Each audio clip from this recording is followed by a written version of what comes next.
Buen día a todos los suscriptores de nuestro canal Derecho para Policías. El día de hoy vamos a tomar el tema del artículo 27 nuevamente.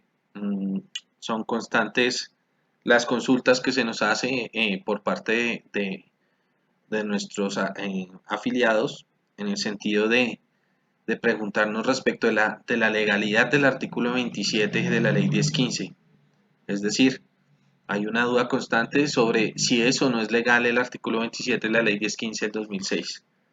De la misma manera, son frecuentes las consultas en el sentido de preguntarnos cómo es la forma o qué mecanismos tiene el servidor público, en este caso los policías, para impugnar una anotación en el formulario de seguimiento que corresponda a un artículo 27. Veamos.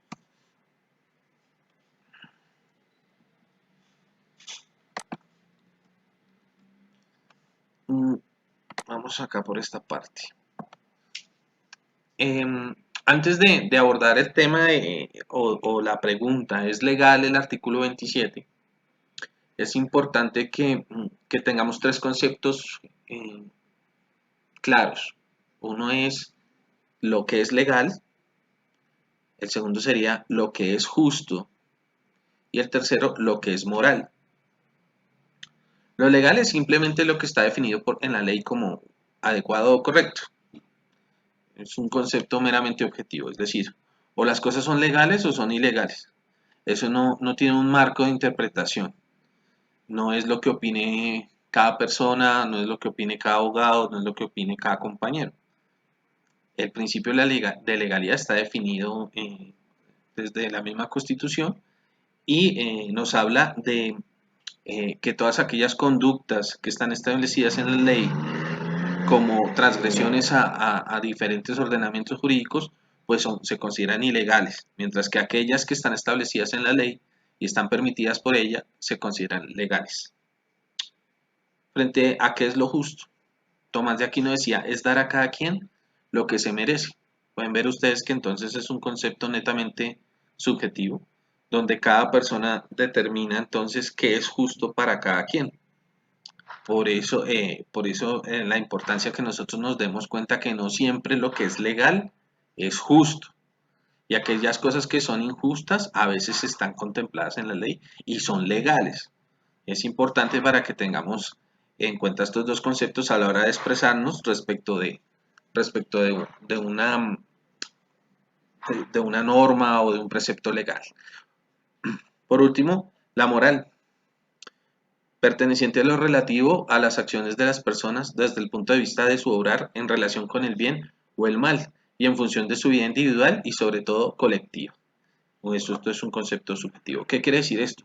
Básicamente quiere decir que la moral es la forma como cada uno interpreta lo que está bien y lo que está mal. La moral no la define la ley ni la justicia. La moral es un concepto intrínseco, es decir, de cada persona, ¿cierto? Y que suele ajustarse dentro de un conglomerado social determinado. ¿Sí? Un ejemplo de ello es, por ejemplo, la moral cristiana, unos preceptos que emanan de una religión y aquellas personas que profesan esa religión, pues tienen una moral semejante. Aquí podemos ver entonces un diagrama, si nos acordamos de los famosos diagramas de Venn o los conjuntos de Venn, vamos a encontrar que aquí la ley es una, la justicia es otra y la moral es otra. Sin embargo, convergen en algunos puntos. Lo que tendríamos representado en esta parte es lo que es legal, justo y moral. Mientras que aquí en estas otras partes podemos ver elementos donde hay cosas que son moralmente correctas y son legales, pero de pronto no son justas. Donde son justas, están en la moralidad, pero son ilegales, etcétera, etcétera. Entonces es un diagrama que hemos hecho para que tengamos en cuenta un poco más allá eh, de cuando afirmamos y vuelve la pregunta si el artículo 27 es legal o no es legal, para que tengamos en cuenta eso. Bueno, el artículo 27 de la ley 1015 nos dice lo siguiente. Los medios preventivos hacen referencia al ejercicio del mando con el fin de orientar el comportamiento de los subalternos a través de llamados de atención verbal. Tareas tales como acciones de tipo pedagógico, asistencia a cursos de formación ética, trabajos escritos como medios disuasivos de aquellas conductas, ojo con lo que está aquí en rojo, que no trascienden ni afectan la función pública. ¿Qué quiere decir eso? Que son conductas que a pesar de que son irregulares o se apartan del ordenamiento de la disciplina, realmente no están impactando la función pública, es decir, no están impactando el servicio de policía como tal. Ejemplo clásico, el policía que va por la calle y no lleva puesta la gorra, por ejemplo. Entonces eso afecta a la disciplina, pero realmente en el fondo no está afectando de manera significativa la función pública o el servicio de policía. Entonces, atención con esa parte. Y aquí dice en letras azules, sin que ello constituya antecedente disciplinario. Quiere decir que ese llamado a atención no tiene por qué constituirse entonces en un antecedente disciplinario que en el fondo impacte la hoja de vida del servidor público, en este caso del policía. ¿Qué sucede? Que este artículo 27 de la ley 1015 del 2006 no es una invención o no es algo que se trajo como una novedad en el 2006. Resulta que en el régimen disciplinario de los servidores públicos en general, es decir, el que no solo cobija a los policías, sino a todos los servidores públicos, ya estaba estatuido. Estaba en el artículo 51 de la ley 734 del 2002. Dice así: cuando se trate de hechos que contraríen en menor grado el orden administrativo al interior de cada dependencia o, nuevamente, en letras rojas, sin afectar sustancialmente los deberes funcionales, ¿ven la semejanza? El jefe inmediato llamará la atención del autor del hecho sin necesidad de acudir a un formalismo procesal alguno. Este llamado a atención no generará antecedente disciplinario. Noten ustedes entonces cómo las dos normas son prácticamente lo mismo, tienen unas diferencias de redacción, pero en general es un precepto legal semejante. ¿Esto con qué connotación debemos tener en cuenta?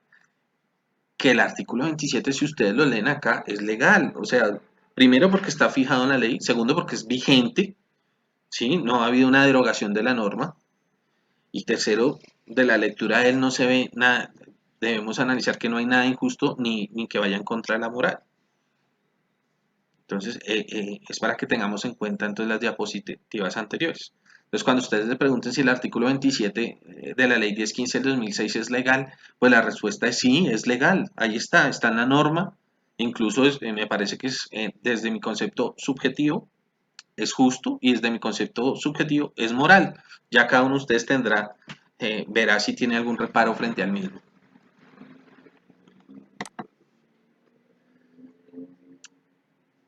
Resulta que el artículo 51 de la ley 734 del 2002, es decir, con el que hemos hecho el parangón en la diapositiva anterior, no siempre estuvo redactado como lo leímos. Recién salió la ley 734 en el año 2002. Este artículo trae una redacción totalmente diferente, la cual me permito entonces aquí exponérselas. Dice así: artículo 51, preservación del orden interno. Cuando se trata de hechos que contraríen en menor grado el orden administrativo al interior de cada dependencia, sin afectar sustancialmente los deberes funcionales, el jefe inmediato, ojo con lo que está aquí en rojo, llamará por escrito la atención al autor del hecho sin necesidad de acudir a formalismo procesal alguno. Ojo, miren lo que está ahí en rojo, por escrito. Este llamado a atención se anotará en la hoja de vida y no generará antecedente disciplinario. Ojo, otra vez en rojo, se anotará en la hoja de vida. Vuelvo a preguntar yo, ¿esta norma en su momento esta norma era legal? Sí, era legal. Hacía parte de la ley 734. ¿Era justa? ¿Era moralmente correcta? Pues creería yo que no. Entonces, en virtud a que varios ciudadanos consideraron que no era legal, que a pesar de que era una norma legal, no era justa ni era moralmente correcta, decidieron demandarla por inconstitucional, lo que nos trae a la siguiente diapositiva. A ver, me reubico por acá para no estorbar. La sentencia C1076 del 2002 desarrolla ampliamente varios artículos que fueron demandados por, por inconstitucionales por algunos ciudadanos. Entre esos estudió el artículo 51, que es el que acabamos de leer. Y concluyó, para no hacerlo largo ni hacer esto un video larguísimo donde explique yo pues contenido de esa sentencia, concluyó varias cosas, entre ellas que sí es posible hacer un llamado de atención al servidor público, pero que ese llamado de atención no puede ser ni por escrito, ni mucho menos debe reposar en la hoja de vida. ¿Y por qué hizo ese análisis? Es un análisis partiendo de que en principio el que no tenga ningún formalismo, el llamado de atención del artículo 51, es decir, que para que usted le llame la atención al servidor público general, no al policía, sino en general, le llamen la atención, no hace falta que lo notifiquen, no hace falta que le hagan un cargo, no hace falta que sea por escrito, no hace falta darle un día o 2 días para que conteste, etcétera, etcétera. Entonces, al no existir un proceso que le genere al menos un mínimo de garantías, pues de ninguna manera el resultado puede ser una sanción, ¿sí? Decía la Corte, aquí de pronto parafaseando un poco, decía la Corte que ese llamado de atención que se registraba por escrito en la hoja de vida terminaba convirtiéndose en una sanción impuesta sin ningún tipo de proceso. ¿Y por qué decía que terminaba convirtiéndose en una sanción? Porque hacía el análisis, decía simplemente cualquier persona que tenga acceso a la hoja de vida del servidor público, sea un superior jerárquico, sea una persona que esté en la escala de la carrera por debajo de ese servidor público, pues va a tener acceso a una información y la va a valorar. Y esa valoración va a ser demeritoria, o sea, a nadie le van a valorar como positivo que tenga anotaciones correspondientes a llamados a la hoja de vida. Y que innecesariamente esas valoraciones van a ser negativas, necesariamente van a ser negativas y van a impactar el futuro de ese servidor público. ¿Cómo lo van a impactar? Lo van a impactar negándole posibles traslados, posibles ascensos, eh, enmarcándolo dentro de una serie de calificativos, ¿cierto? Y yo no sé si eso se les haga familiar a ustedes como policías. Entonces, la sentencia C1076 del 2002 declaró inexequible las expresiones que en la anterior diapositiva están en rojo. Se las voy a mostrar de nuevo. Estas. Declaró inexequible la expresión por escrito y la expresión se anotará en la hoja de vida. Por lo que el artículo en su momento entonces se modificó, ¿cierto? Se ajustó a la justicia, se ajustó a lo que moralmente es correcto y cambió su redacción, convirtiéndose en el que conocemos nosotros en la ley disciplinaria general para los servidores públicos en general, que es la ley 734, y quedó así como está acá. Ay, perdón. Quedó aquí como está acá. Cuando se trate de hechos que contrarían en menor grado el orden administrativo al interior de cada dependencia, sin afectar sustancialmente los deberes funcionales, el jefe inmediato llamará la atención del autor del hecho sin necesidad de acudir a formalismo procesal alguno. Este llamado de atención no genera antecedente disciplinario. Notan ustedes cómo entonces se ajustó una norma a principios de justicia y y a conceptos de moralidad que tenemos nosotros. Entonces la pregunta es si esa norma ya estaba así y si esa norma básicamente fue copiada, el artículo 51 se copió en la ley 1015 y se le enumeró como artículo 27. porque a pesar de que eso ya está debatido, porque a pesar de que eso está debatido, al policía, cuando le llaman la atención por hechos que no impactan o no influyen en el servicio de policía, hechos relacionados con la disciplina, ¿por qué le hacen eso? Porque se lo anotan en el formulario de seguimiento. ¿Sí? ¿Por qué no registran por escrito en el formulario de seguimiento los artículos 27? Bueno, existen dos instructivos de la Inspección General, el 018 del 6 de julio del 2016 y el 018 del 19 de octubre del 2017, en los cuales se reglamenta y se ordena que los artículos 27 se deben registrar en el formulario de seguimiento. De la misma manera indican pues cómo debe ser el procedimiento. Y si ustedes observan sobre todo el del 19 de octubre, van a encontrar que hay una especie como de pequeño proceso donde a la persona le dicen cuál fue la falta que cometió, lo escuchan para saber qué tiene que decir al respecto. Entonces es muy gracioso porque básicamente está contrariando lo que ya se había establecido en el artículo 51, que dice sin formalismo alguno, sin procedimiento alguno. Pero aquí le están diciendo que hay que poner un procedimiento. Entonces ustedes dirán, bueno, pero entonces esos dos instructivos pues son ilegales, van en contra de la justicia y de la moral. Además, entonces frente a eso yo quiero aclararles algo. El Código Contencioso Administrativo, el Código Administrativo, que es el que regula todo en materia del derecho entre las personas y la administración, ¿cierto? En su artículo 88 consigna lo siguiente: presunción de legalidad del acto administrativo. Los actos administrativos se presumen legales mientras no hayan sido anulados por la jurisdicción de lo contencioso administrativo. Cuando fueren suspendidos, no podrán ejecutarse hasta tanto se resuelva definitivamente sobre su legalidad o se levante dicha medida. ¿Qué sucede? Estos dos instructivos están vigentes sencillamente porque no ha aparecido un ciudadano o no ha aparecido un policía que los demande por apartarse de la Constitución.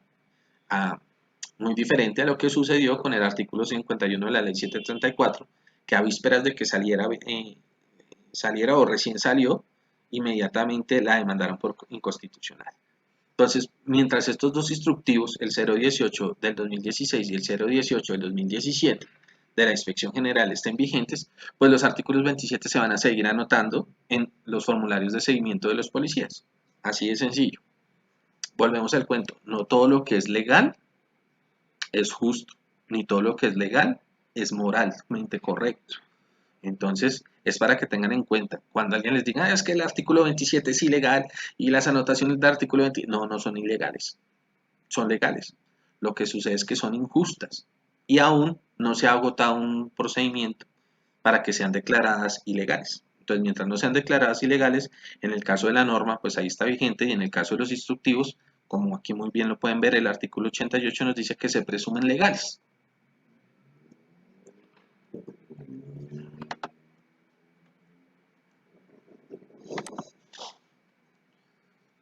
Entonces nos dicen, hombre, pero ya hay fallos en cuanto a esto, ¿por qué siguen haciendo anotaciones de este tipo? Es otra de las preguntas que nos hacen.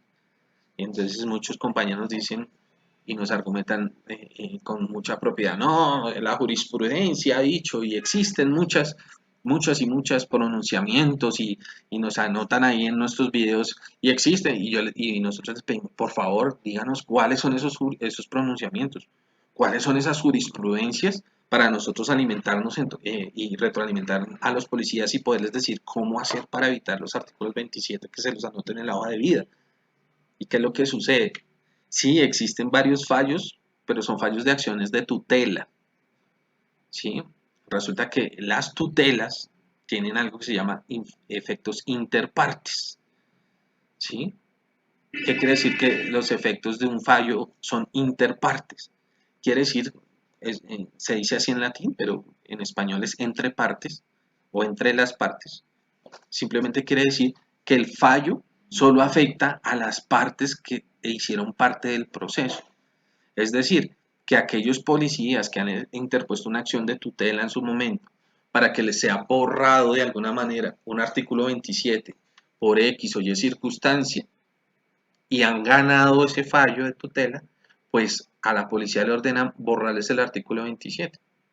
Pero es solo a ellos, solo a la persona que puso la acción de tutela. De ninguna manera ese fallo va a tener efecto en los demás policías ni en los demás artículos 27 que se vienen o se han hecho ya con anterioridad. Entonces es importante que, compañeros, que ustedes tengan claro que cuando ustedes les digan, mire, acá está el antecedente de un policía al que le borraron el artículo 27, ustedes analizan y se van a dar cuenta que son fallos de tutela en su mayoría. Y esos fallos de tutela tienen un efecto interpartes, quiere decir que solo afectan a los protagonistas de la demanda, es decir, al policía que interpuso la acción o incoó la acción de tutela y a la Policía Nacional. Diferente y en contrario sensu, es decir, por el contrario, los efectos erga omnes. ¿Qué quiere decir erga omnes? Que los efectos de un fallo se extienden a todas las personas. ¿Sí?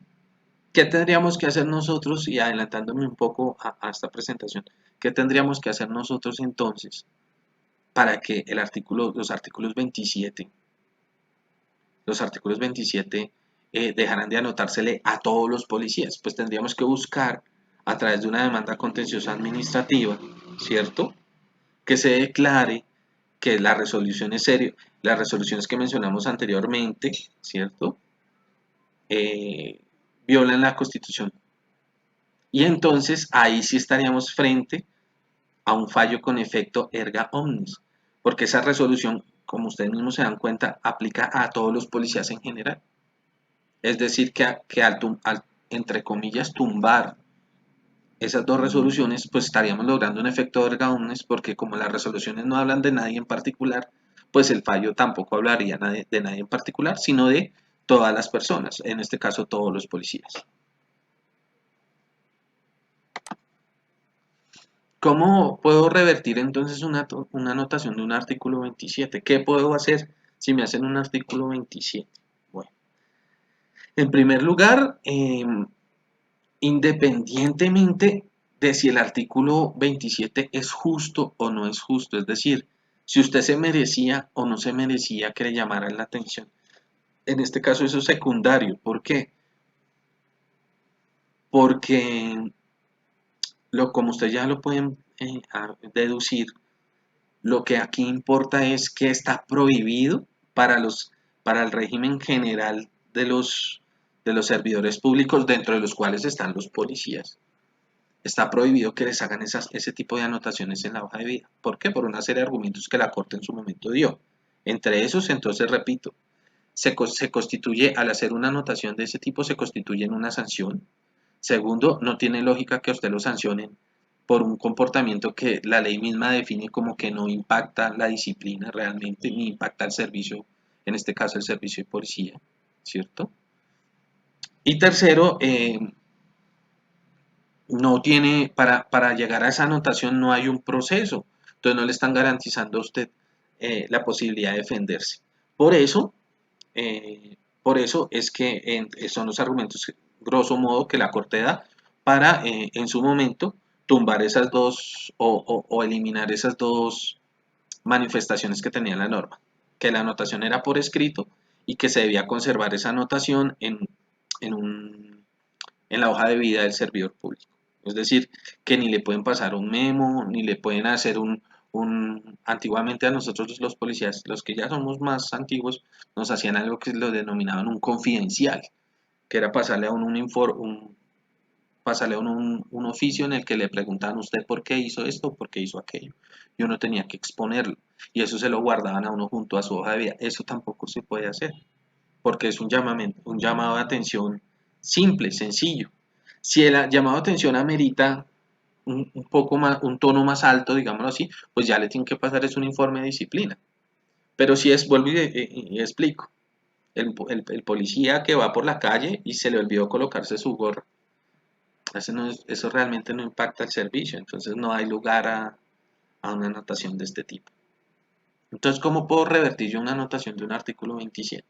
Les decía, independientemente si usted tiene o no tiene la razón, o si o existe o no existe una razón por la cual se la debían hacerle un llamado de atención, a lo que nos importa a nosotros es que no tiene por qué quedar por escrito. Entonces, ¿qué debe hacer usted? Usted tiene que hacer un derecho de petición dirigido, dirigido al director de la policía, solicitando que le borren ese artículo 27 toda vez que no cumple con los preceptos constitucionales. Puede enunciar la sentencia que ya les puse de presente, ¿cierto? Debe esperar la respuesta. Por experiencia propia se las digo, la policía suele contestar que no hay lugar a borrar ese artículo 27 y ahí es donde entonces toca interponer una acción de tutela. ¿Para qué? Para que le borren a usted su artículo 27. Si usted necesita asesoría en ese sentido, si usted necesita una guía más profunda, con mucho gusto nosotros lo podemos atender a través de estos contactos que están en pantalla, nuestro teléfono celular 300-345-9227, correo electrónico académicosabogados@gmail.com. Nuestras oficinas están ubicadas en la carrera Quinta 1614, oficina 302 de la ciudad de Bogotá. Tenemos también buzón de sugerencias y consultas en nuestra página de internet www.achut.com. Igualmente nos puede ubicar en nuestros perfiles de Facebook y YouTube, achut.com. Achut en YouTube y en Facebook, así nos encuentra. Entonces espero que les sea de utilidad este video, que empecemos a corregir ese modo de hablar en el sentido de afirmar que es que el artículo 27 es ilegal. El artículo 27 no es ilegal. Las anotaciones que nos hacen del artículo 27 en nuestros formularios de seguimiento son las que son ilegales, ¿cierto? Y más que ilegales, son injustas y se apartan de la moral, pero de ninguna manera nadie ha atacado las resoluciones que las regulan, por tanto, se presumen legales. Es una invitación entonces a que ajustemos nuestra forma de expresarnos y a que en caso de que definitivamente estemos